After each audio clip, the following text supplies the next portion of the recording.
climb, teeter-totter, tunnel. Oh, wait, there's one more.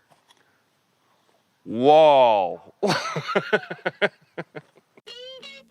Hey guys, this is Martin Wright from Argos Dog Training, and today we have a very special episode for you. We're using a sophisticated device in order to help Sandy to build some confidence. It's called a wall. Yes, we're using a wall. The idea of this, dogs love to jump, and we love engagement. The whole idea of this is to be able to use the wall to build engagement and to build Sandy's confidence. I hope you enjoy this episode, and here we go.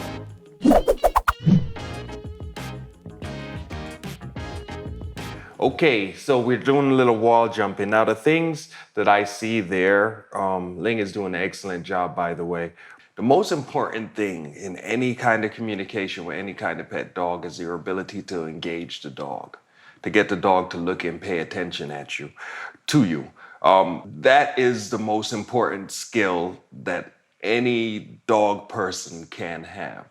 And it is a skill. It's like riding a bicycle. Once you know what to do, you know what to do. So the reason why I'm able to get dogs' attention easily, it seems, is because I know how to get their attention. You know, I know what to do. And it doesn't matter who the dog is or the personality. To some degree, it does. There are some dogs that it takes longer. That is true. But most dogs, once you know how to engage with them, it does not take that long for a professional dog trainer to be able to build that engagement. For our clients, it's a little bit harder. There's little things that I do naturally. I shorten the leash, like what me and Ling were talking about there, shortening the leash. So I make sure I'm aware of my leash and how I'm touching it. I know when it slides. There's tension on it, to the best of my ability, I want to be aware of that. I only want tension on the leash at particular times, and most of the time I don't. So you won't see, hopefully, you won't see me just holding tension on the leash and not paying attention to that.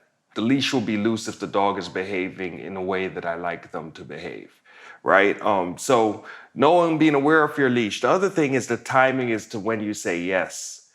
That's important too. For me, it was every time that the dog's paws hit the surface that I wanted, yes, that's exactly it. You know, the yes, when I say yes to a dog, I want to see the dog's response to me. If I say yes and the dog blows me off, then I need to do easier exercises so that way I could work on getting the dog to hear that yes and know that it's a reward. So that way they turn directly to me.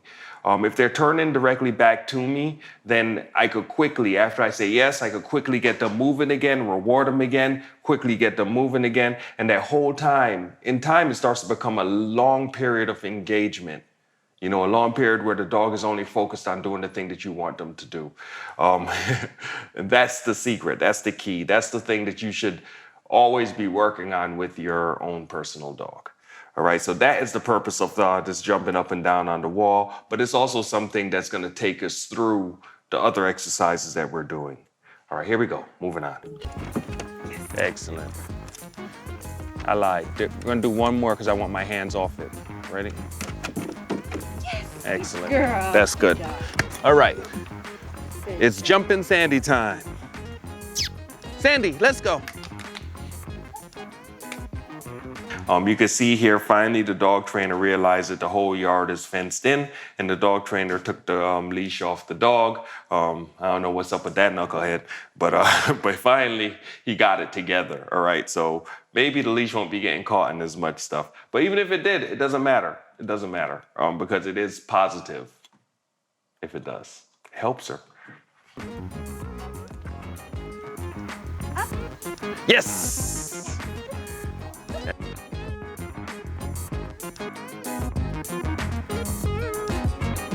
Sandy is a well-trained dog. You can see she's wearing no collars, nothing here.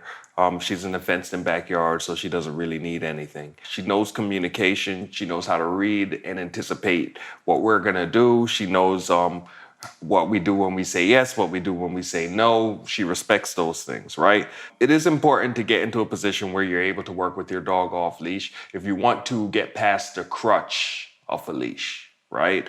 I'm always working and thinking with my clients how to make it so that we were using the leash least possible. I want to hold it. A lot of times I'll secure it to my belt. I want to be holding the leash as a way to keep the dog safe, but I don't want to really use it a lot as a way to make the dog do things or to hold the dog next to me or things like that.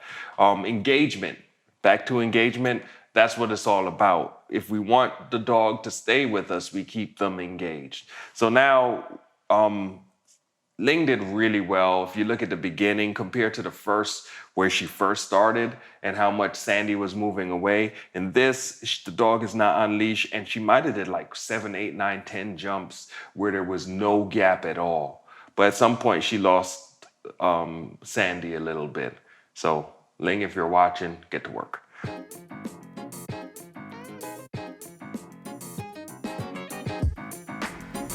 Here, you ready?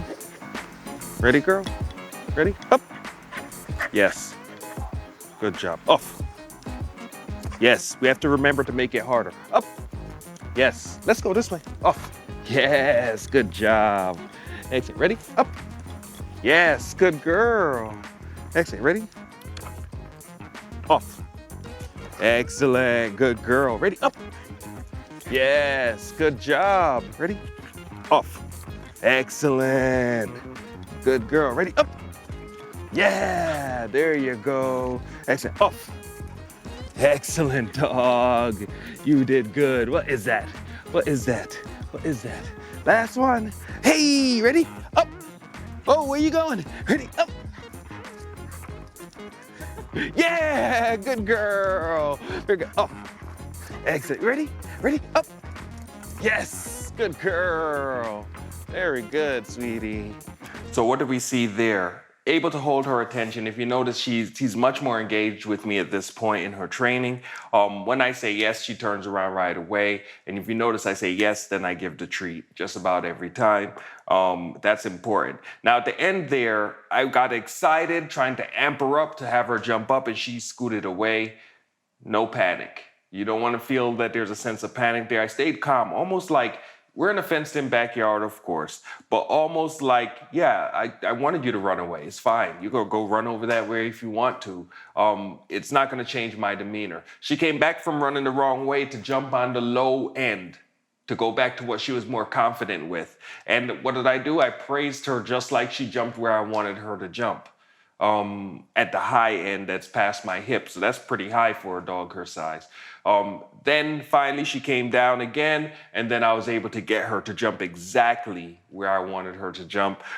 That is the confidence being built right there. She did not want to do that necessarily. She was like, that's too high for me. And that's why she ran away at first. Maybe my voice, maybe there's something I did with my body that kind of spooked her too, but I think the main part was that she was like, that's too high. And then she came back and she jumped at a lower part, and she's like, that's something I can do. But then she tried it, and that's what I like about Sandy. She will try. She's a brave dog. Here we go. Even when she's afraid, she tries. Here we go. Excellent. So if you like what you see here today, definitely hit our subscription button. Should be right over here. If you'd like to see more of these videos, we have some clips. They should be right over here. And if you want to see the full length video, it should be right here. Ding.